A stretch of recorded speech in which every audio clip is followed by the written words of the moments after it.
Ok, on y va. Bonjour à tous. Donc, je suis très content que vous soyez encore là, même ceux qui commencent déjà à avoir un petit peu faim. Donc aujourd'hui, je vais vous parler de Gearman, je vais vous parler de Big Data aussi, qui est un mot très utilisé. On va parler de JobQ. Vous avez déjà entendu parler de RabbitMQ, si je ne me trompe pas, hier. Peut-être un tout petit peu de Gearman tout à l'heure. Alors moi, ce que j'aime bien, c'est que c'est faire un peu conférence interactive. Donc si je vous pose une question, ça m'arrive de poser des questions comme ça en me parlant à moi-même, donc n'hésitez pas à hocher de la tête, ça permet de savoir que je vais dans la bonne direction. Juste avant de commencer, est-ce qu'il y a des personnes qui font un autre langage que du PHP dans la salle? Java. Ceux qui font du Java? Ok. Java PHP ou PHP puis Java? Les deux? D'accord. Bon, il y en a que 3. Le reste, c'est Python, Ruby, ce genre de choses, c'est ça? Il y a un Python? Un seul Python? Ah bah ça fait pas beaucoup quand même. D'accord. Alors, je vais me présenter. Donc, je m'appelle Guillaume Cavana. Donc, je fais une petite photo, je suis un petit peu narcissique. Donc, je suis directeur technique adjoint à La Fourchette. Donc, il y a mon GitHub derrière. Donc, il n'y en a pas tout de suite. Il y a une petite surprise dessus, donc il faut y aller plutôt à la fin. Et ensuite, mon Twitter, si vous voulez suivre les quelques bêtises que je mets sur le net. Bon, bien sûr, je vais vous parler un petit peu de La Fourchette, hein, forcément. Donc, La Fourchette créée en 2007. Donc, le principe, c'est un service de réservation. Donc, vous venez sur notre portail, vous recherchez un restaurant, vous réservez. L'avantage, c'est que vous avez aussi des promotions qui vont de 10% à 50%. D'ailleurs, une question, est-ce que des gens ont l'application sur leur téléphone, iPhone ou Android, La Fourchette? Ah, c'est pas beaucoup quand même. Alors pour ceux qui l'installent, on fera peut-être une ristourne de 10% sur la certification Symfony. Donc je verrai avec mon CTO, il n'est pas là, mais on ne le dira pas.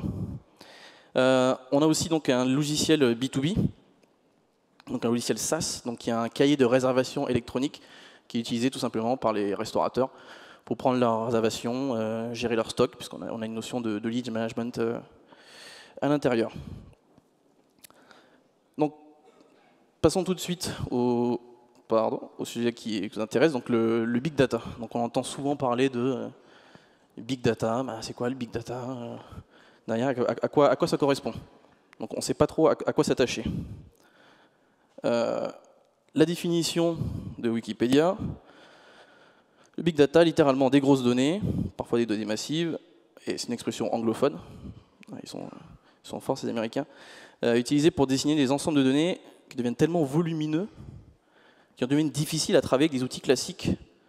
Donc je viens des outils classiques d'une base de données ou bien de gestion de l'information. Donc on se remémore un petit peu PHP 3, PHP 4, ce genre de choses, où l'époque où RabbitMQ n'existait pas, ou ce genre de système. Mais du coup, pour vous, dans la salle, qu'est-ce que réellement le big data pour votre vie de tous les jours, au final? Donc je me suis posé un peu ces questions en y réfléchissant. Donc est-ce que c'est avoir un volume de données très large, parce que pas 100 gigas derrière, un téraoctet, un pétaoctet, est-ce que c'est vraiment ça le big data? Est-ce que quand j'ai un système type RabbitMQ, HornetMQ, etc., est-ce que je suis une société qui fait du big data? Est-ce qu'avoir un trafic de plus en plus dense, donc vous allez commencer à gérer énormément d'utilisateurs, donc 4000, 6000, 10 000, 20 000 simultanés, enfin, j'espère en tout cas pour votre entreprise. Finalement, qu'est-ce que je peux faire lors de ces pics d'audience, par exemple? Donc j'ai des problématiques, j'ai une base d'un téra, d'un péta. Comment je fais lorsqu'un internaute vient sur mon site, il veut s'inscrire? Comment je fais pour lui envoyer un mail? Comment je fais pour cropper son image de son profil? Comment je fais pour chauffer des caches derrière, invalider, etc. Ou comment je fais pour mettre à jour mon moteur de recherche? Donc, je sais que vous avez entendu parler de Solar hier. Donc, la première réaction de tout le monde, c'est bon, je ne sais pas trop comment faire. Bon, maintenant, Vous avez plein de tutoriels sur différentes technos utilisées. Mais il y a 4 ans, 5 ans, bah, comment je faisais? C'était assez complexe. Donc, on a introduit ce mot, un mot magique, qui est faire de l'asynchrone. Donc faire de l'asynchrone, au final, c'est quoi? Est-ce que je peux considérer qu'un cron job, c'est de l'asynchrone, par exemple? Ouais, pourquoi pas, j'ai un process qui tourne toutes les minutes, certes. C'est pas moi qui le déclenche derrière, mais il tourne toutes les minutes. Et il va aller lire dans une source de données qui doit mettre à jour, qui doit envoyer un mail, qui doit mettre à jour un cache, etc. Donc c'est un petit peu la base de l'asynchrone. Donc c'est pas très flexible quand même comme techno. Donc qu'est-ce qu'on a comme solution existante? Donc on a, j'en ai cité quelques-unes, hein, il y en a peut-être d'autres, mais je les ai pas toutes mises. Donc on a du Hadoop, on a, donc, pour ceux qui aiment bien Java, on a Celery pour ceux qui sont les adorateurs de Python. On a Rescue, donc, qui est utilisé par GitHub, donc massivement. On a Sidekick aussi qui se plug sur du Rescue. On a Bernard en PHP, donc, qui est plus une lib abstraite qui permet de gérer, de produire et de consommer des messages sur différents types de supports, type RabbitMQ, MySQL, etc. On a RabbitMQ et on a Gearman. On a fait le choix, nous, à la fourchette, parmi tous ces technos-là, de partir sur Gearman. Donc je vais expliciter pourquoi. Donc Gearman, c'est une techno open source. Elle est aussi multilangage, c'est-à-dire que le client qui va m'envoyer un travail à faire peut être différent du worker qui exécute un travail. Donc ça, c'est très important.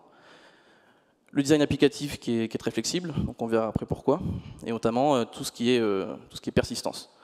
Si Gearman meurt, j'ai 100 jobs dedans, j'aimerais bien les récupérer quand même, ça serait dommage. Pour vous montrer un petit peu la puissance de la techno, les langages utilisés, donc il y a du PHP, il y a du Ruby, il y a du Perl, pour ceux qui, je ne sais pas s'il y en a beaucoup qui en font, mais il y a du Perl. Du Python, du Java et même Node.js. Donc, on va remonter un petit peu en arrière pour comprendre pourquoi Gearman a été créé, pour quel besoin. Donc, Gearman a été, c'est une idée qui a été émise par Brad, j'ai oublié son nom de famille.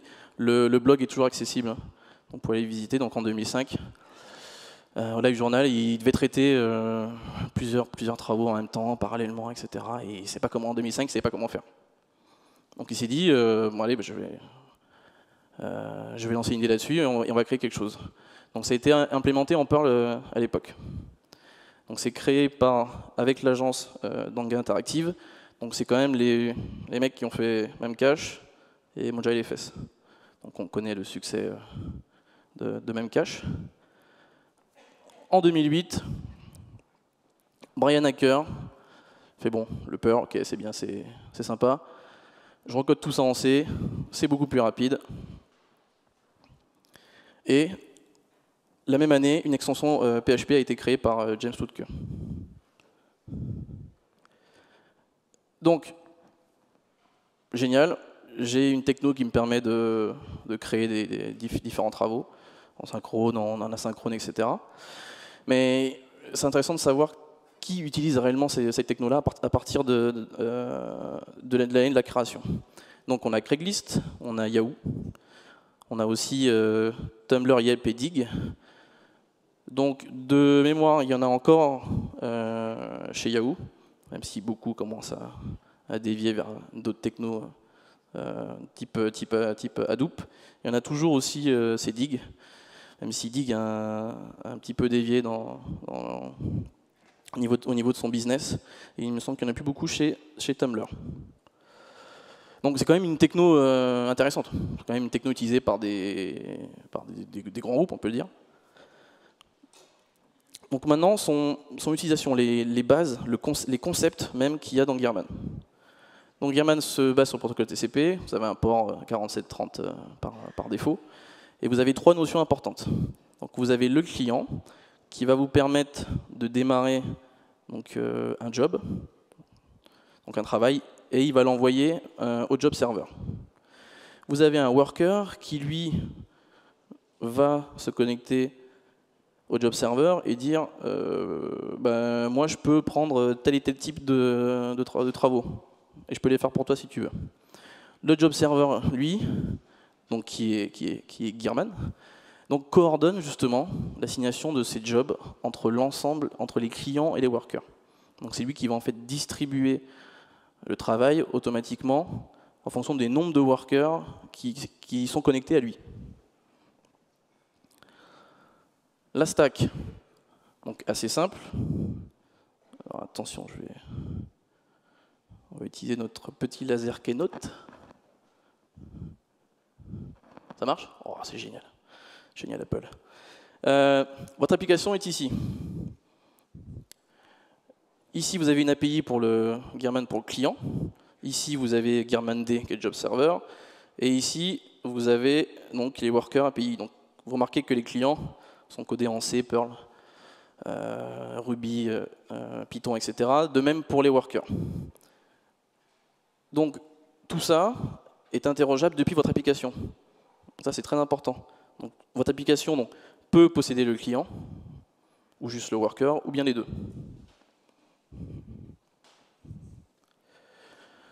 Ensuite, voici un petit exemple d'archi en cluster. Alors, je ne vais pas épiloguer sur clustering dans Gearman ou pas. C'est dommage que mon System ne soit pas là, ils auraient pu vous parler de ça plus longuement. Donc, juste pour remonter le principe, qui est assez simple. Donc, vous avez un ensemble de clients qui envoient des jobs à un ou X job server. Les workers, eux, s'enregistrent auprès des deux. Et ensuite, bah, c'est les job servers qui vont se débrouiller pour renvoyer le job au bon worker. Alors, un petit peu de statistiques. Bon, c'est bien, je vous montre ça, ça a l'air sympa. Mais finalement, est-ce que c'est robuste? On parle de cluster, etc. Mais est-ce que c'est réellement robuste? Donc, au moment où Yahoo utilisait de manière intensive, hein, donc on remonte à 2008, il y avait plus de 60 serveurs, donc job serveurs, 6 millions de jobs par jour, et Dig en avait 45 et 400 000 jobs par jour. Donc 6 millions de jobs par jour, ça fait quand même, quand même pas mal de données à traiter. Donc pour exemple, chez nous, à la fourchette, on est un peu loin, on est à 80 000 seulement. Donc on commence à rapatrier les jobs qu'on gérait dans RabbitMQ avant.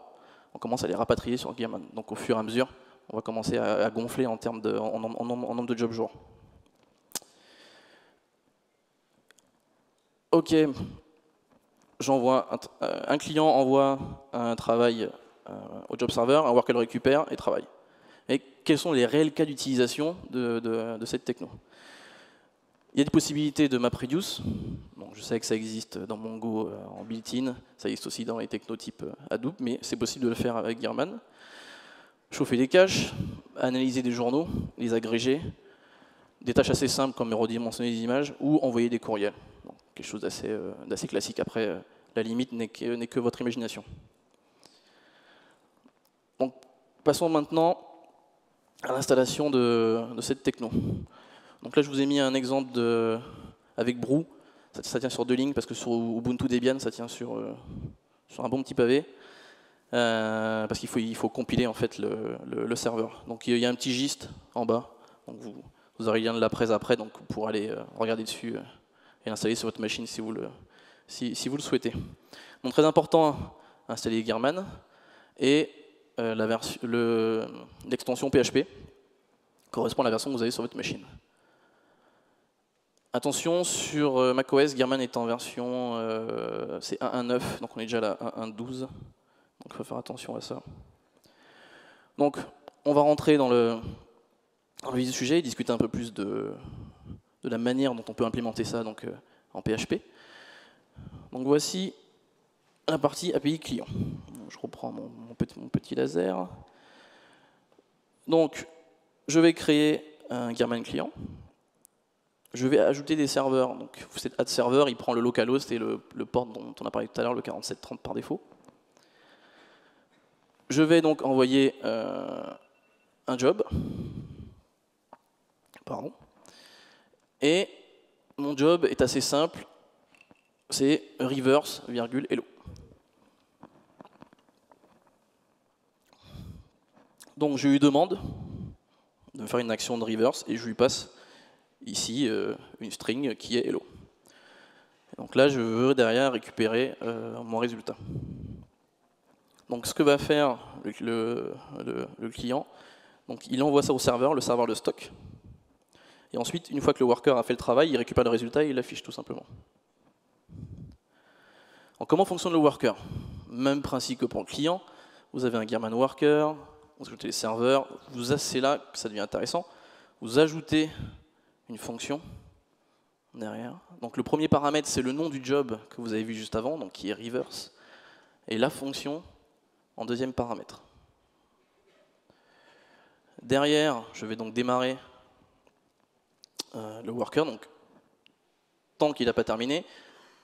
Et si le code est différent de Gearman sur 16, j'affiche une erreur ici, pardon, s'il y en a une. Et donc là, c'est assez simple. En paramètre, j'ai une classe Gearman Job, j'aurais pu la typer, c'est une erreur. Et je récupère le workload. Donc je vais juste afficher hello à l'envers, tout simple.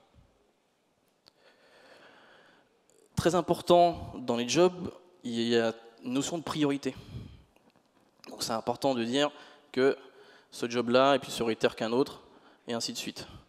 Donc ce que vous pouvez gérer dans les systèmes type RabbitMQ ou autre, mais vous devez le faire vous-même, vous devez inventer un petit peu cette notion de priorité-là.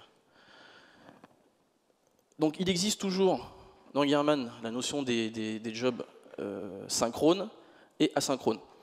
Donc celui qu'on a vu tout à l'heure, le do normal, c'est un job synchrone. Donc c'est pour ça que je peux récupérer le résultat directement en live. Ceux qui sont en dessous, donc le do background, le do high, le do low, eux donc, vont lancer le job en background et je vais pouvoir récupérer un statut derrière de mon job. Donc pendant qu'il est en train de tourner en background, je vais pouvoir appeler le job server et lui dire bon ben ma tâche elle en est où. Donc je fais de cette manière. Donc voilà, ces trois priorités là sont suffisantes. En tout cas, donc le normal, le high, le low, c'est assez simple. Donc à vous après de jouer avec ces paramètres là selon les jobs que vous envoyez. Donc l'API client peut nous renvoyer un statut. C'est un tableau, donc c'est un array avec ces quatre valeurs-là. Donc 0, c'est pour savoir si le job est connu. 1, si le job est toujours en train de tourner. Donc quand vous le lancez en background, il faut savoir s'il tourne toujours, s'il a terminé ou pas. Et vous avez une notion de numérateur, de dénominateur qui permet de gérer des étapes, donc des niveaux de progression. Alors une notion très importante dans Gearman, il y a une notion de job et de tâche, de task, pardon. Donc un job, c'est ni plus ni moins, si je fais un lien avec RabbitMQ, je pousse un message dans une queue, et ils sont mis les uns après les autres. Donc un worker va récupérer un job, tant qu'il n'a pas terminé ce job-là, il ne va pas passer à l'autre.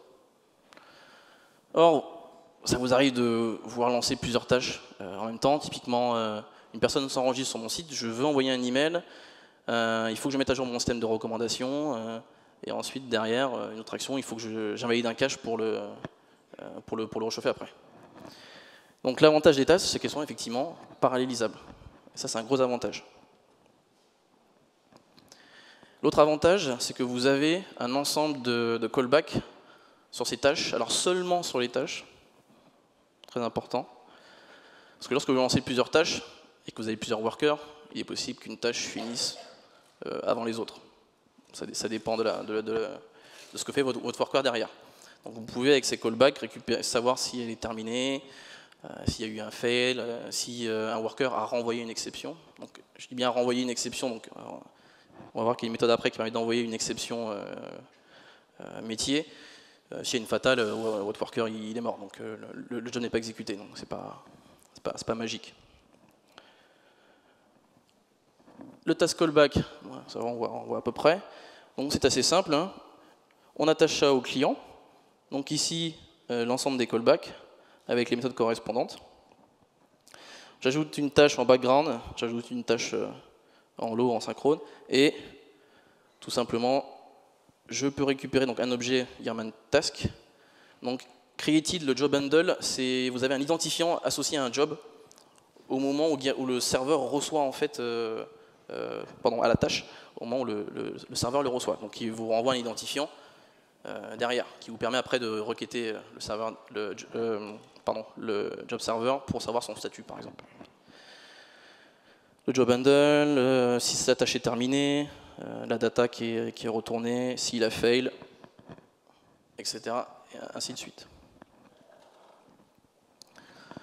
Donc maintenant, parlons un petit peu de monitoring. Donc c'est super, c'est génial.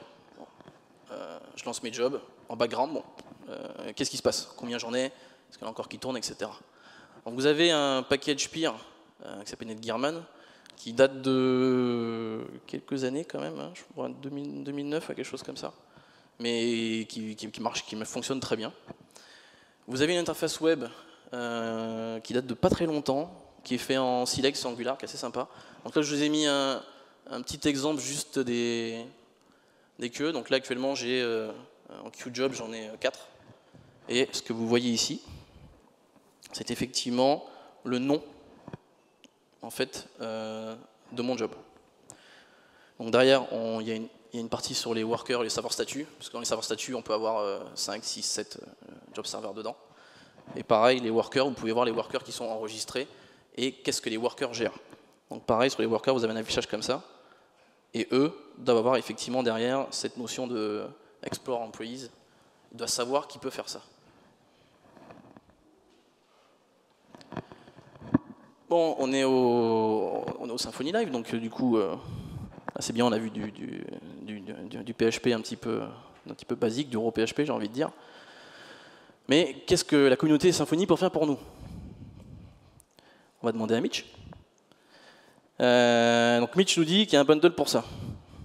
Donc il y a toujours un bundle pour ça dans la communauté Symfony, c'est ça qui est génial. Je suis pas tout seul, je suis pas perdu.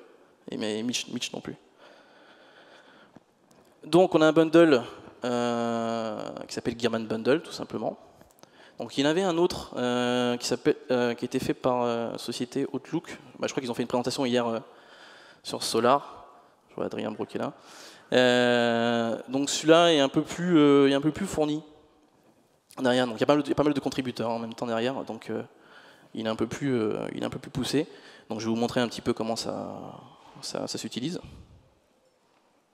Enfin, les avantages d'abord. Vous avez les annotations. Donc vous allez pouvoir annoter vos jobs et vos workers dans le code existant de Symfony. Donc ça c'est top. Et vos services existants peuvent être compris comme des jobs. Donc vous n'avez pas besoin de reprendre un morceau de code, le mettre dans un autre fichier, le mettre dans un répertoire spécifique pour lancer un worker à part. Et tous les callbacks qu'on a vus tout à l'heure pour les tasks sont gérés en canal event. Donc ça c'est génial. Donc quelque chose d'assez simple, comment je vais définir un worker? Donc j'ai une notation ici qui est globale. Donc je vais dire à ce worker-là qu'il a une itération de 3. Alors dans le bundle, ils ont intégré un fonctionnement. Au bout de 3 jobs gérés par le worker, je meurs. Vous connaissez les problèmes de fuite de mémoire avec PHP, etc. Donc ça a été intégré là-dedans. Mais on verra comment on peut faire pour relancer ça facilement après. Donc la méthode par défaut, c'est do background. Donc vous pouvez ici directement définir les jobs qu'il y a à l'intérieur. Je veux qu'ils soient lancés forcément en do background à chaque fois. Et j'ai une méthode magique qui s'appelle callJob dans le bundle, qui lui va lire les annotations.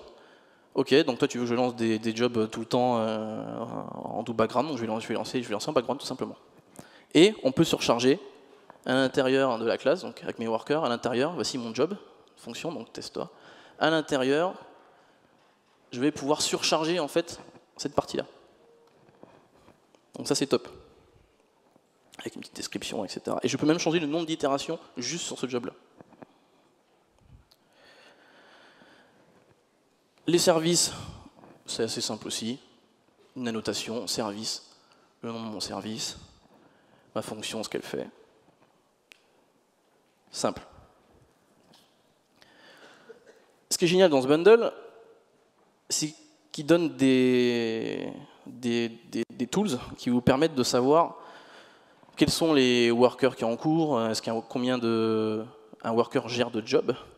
Donc voilà, une commande assez simple. Donc je vais décrire mon worker. Donc là, on me sort sa classe, l'endroit où il est, son namespace, etc. Et là, très important, il me donne cette petite syntaxe-là. Et il me propose directement d'intégrer ça dans mon supervisor D. On va en parler juste après. Donc je vois qu'il utilise ces deux serveurs-là, qui tournent sur des ports différents. J'ai aussi donc, la suite de l'affichage, le job, donc ma méthode qu'on a vue tout à l'heure, le nom de la callback. Donc c'est ça qu'on a vu dans l'exemple de monitoring tout à l'heure. C'était le nom de la fonction qui correspond à mon job. Et là, pareil, il me propose encore cette syntaxe-là, où là, il me permet de lancer directement le job. C'est-à-dire que je lance le worker, mais je veux qu'il fasse que ce job-là. Ou vous pouvez lancer le worker complet, qui va gérer l'ensemble des jobs qu'il y a dans le code. Donc il faut faire un petit peu attention, parce que si vous mettez dans certaines fonctions des tâches un petit peu lourdes, c'est un peu contre-productif de faire ça. Donc il faut faire attention. Donc exécuter un job, comme on a vu tout à l'heure, c'est assez simple. Donc exécuter un job, un worker qui va pouvoir traiter ce job. Le nom ici du service correspondant, job execute, le nom de mon job, tout simplement. Donc je vous parlais tout à l'heure de ces problématiques d'itération. Au bout de 3 ou 200, donc c'est à vous de définir selon la consommation mémoire de votre script, donc il meurt. Donc ouais, c'est quand même un peu gênant s'il faut que je le redémarre moi-même ou que je gère avec, que j'utilise des forks. On sait que les forks c'est assez compliqué quand même en PHP. Donc vous utilisez supervisor D. Voilà un exemple de conf. Donc je vous laisserai regarder sur internet pour ceux qui ne connaissent pas comment l'utiliser. Mais voici un exemple de conf pour un worker. Donc là je lui dis que je veux 2 workers qui tournent. Là, je fais des retry, bon, là j'ai mis 100, j'aurais pu mettre un peu moins. Au cas où s'il y a un fail, le répertoire de base, le log, auto-restart et auto-restart. Donc c'est ça qui est important, c'est l'auto-restart. Dès que je rate mes 3 itérations, mon script meurt, supervisor D détecte ça et il me le relance. Donc ça c'est génial.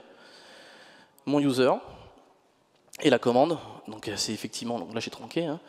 Donc c'est la commande qu'on a vue plus haut. Donc c'est vraiment hyper simple.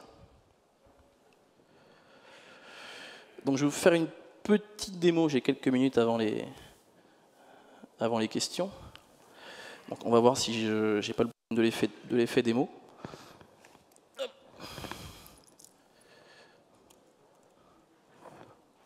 Alors il est lancé, génial.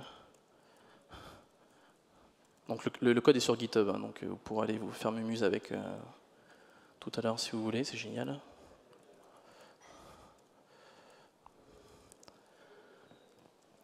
Donc il y a 2 branches, une branche simple et une branche avancée. Donc je vais vous montrer quelques exemples rapidement là sur la branche simple.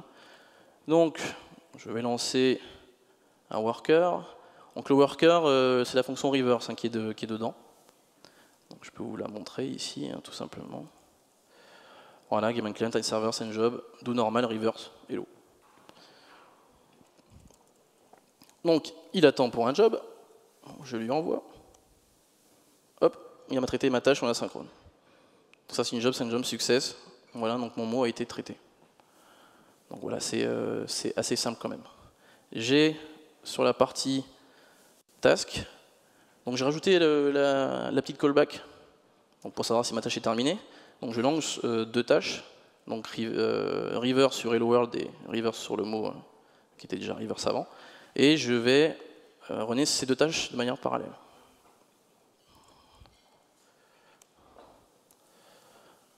Voilà. Donc,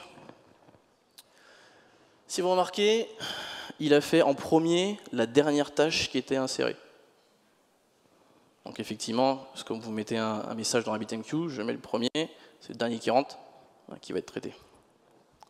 Mais, parce qu'il y a toujours un mais, si je lance un autre worker, que je relance le job, Ah, l'outil n'est pas assez rapide. Donc vous pouvez avoir l'effet inverse. Bon, c'est l'effet démo, je ne l'ai pas eu là. Où le premier qui prend la tâche va la traiter. Donc vous aurez le retour plus rapide. Et juste pour terminer, un exemple un petit peu avancé. Qu'est-ce qu'il y a ?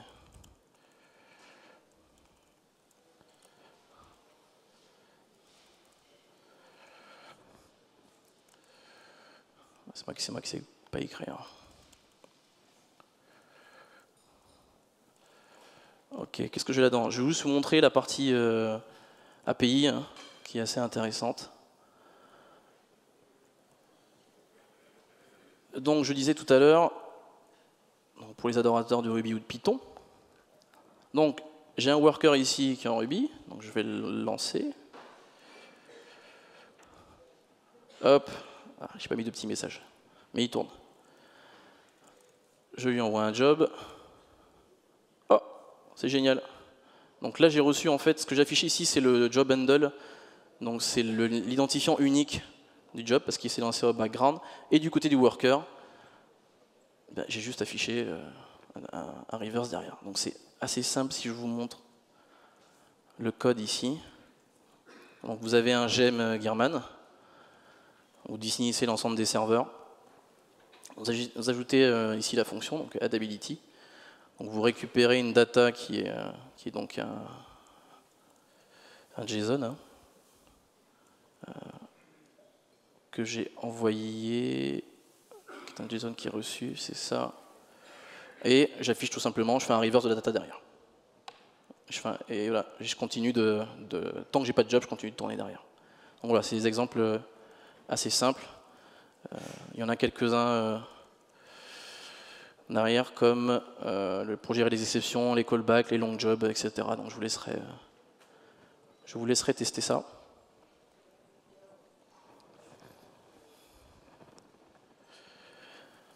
Donc là, quelques liens de documentation, parce que Gearman date un peu quand même. Donc je vous ai mis quelques liens là-dedans pour aller regarder un petit peu dans la documentation sur l'extension qui est toujours à jour. On est à la version 1.1.2.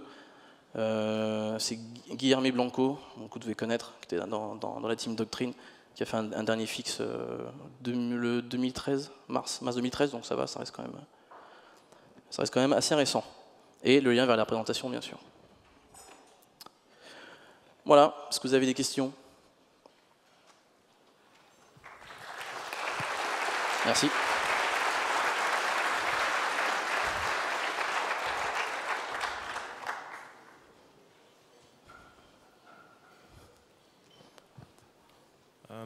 J'ai juste une question. Quand on a des tâches récurrentes, par exemple, si on fait des stats toutes les 10 minutes, on va dire, pour mettre à jour, si jamais une tâche précédente n'est pas terminée, comment est-ce que tu gérerais ça? Est-ce qu'il y a un pattern ou quelque chose à mettre en place? Donc je lance 2 tâches, il y en a une qui ne se termine pas. Non, c'est des stats. Donc toutes les 5 minutes, je vais lancer les mêmes stats pour les mettre à jour. Mais malheureusement, il y en a une qui prend, on va dire, 10 ou 15 minutes à traiter parce que j'ai beaucoup d'input à ce moment-là. Quel serait un bon pattern pour gérer ça, pour éviter le télescopage entre tâches? À ce moment-là, je ne sais pas si je le lancerai en parallèle en fait. Derrière, je découperai plutôt en plusieurs jobs qui sont à ce moment-là séquentiels.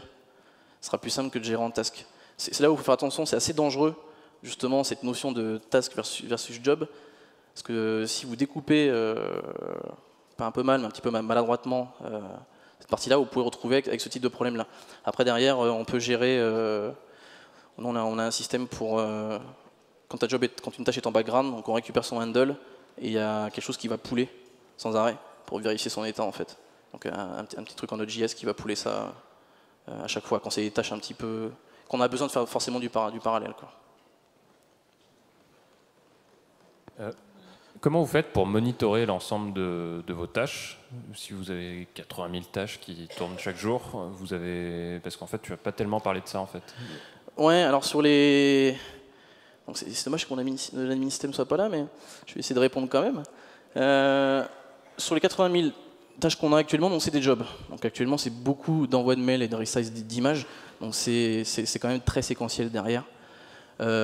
Actuellement, on est en train de travailler sur un système de MapReduce. Là, je l'ai pas démontré là. Et justement, on rentre en compte cette notion de monitoring de chaque tâche, parce que c'est important de récupérer la donnée et de l'agréger au bout. Donc actuellement, on travaille dessus. Mais une fois que ça sera terminé, je pense que on fera un petit retour justement sur là-dessus. Pourquoi vous avez quitté RabbitMQ pour passer sur Gearman? Alors on l'a pas quitté, on l'utilise toujours, mais pour d'autres tâches. En fait, on fait simplement de la synchro de données base à base sur un système externe. Donc on envoie des messages sur un exchange, ça part sous la queue, on les récupère et puis on l'enregistre derrière. Pour moi, RabbitMQ c'est très différent d'un job queue. C'est pas l'essence même de ce qu'est un job queue. Donc c'est vrai qu'en PHP on est un peu pauvre en termes de job queue. Hein. On l'a vu avec des technos type Hadoop ou même Rescue que GitHub a réinventé carrément, qui est basé sur Redis, qui a inventé cette logique de tâches background, synchrone, priorité, etc. Donc qui est assez simple.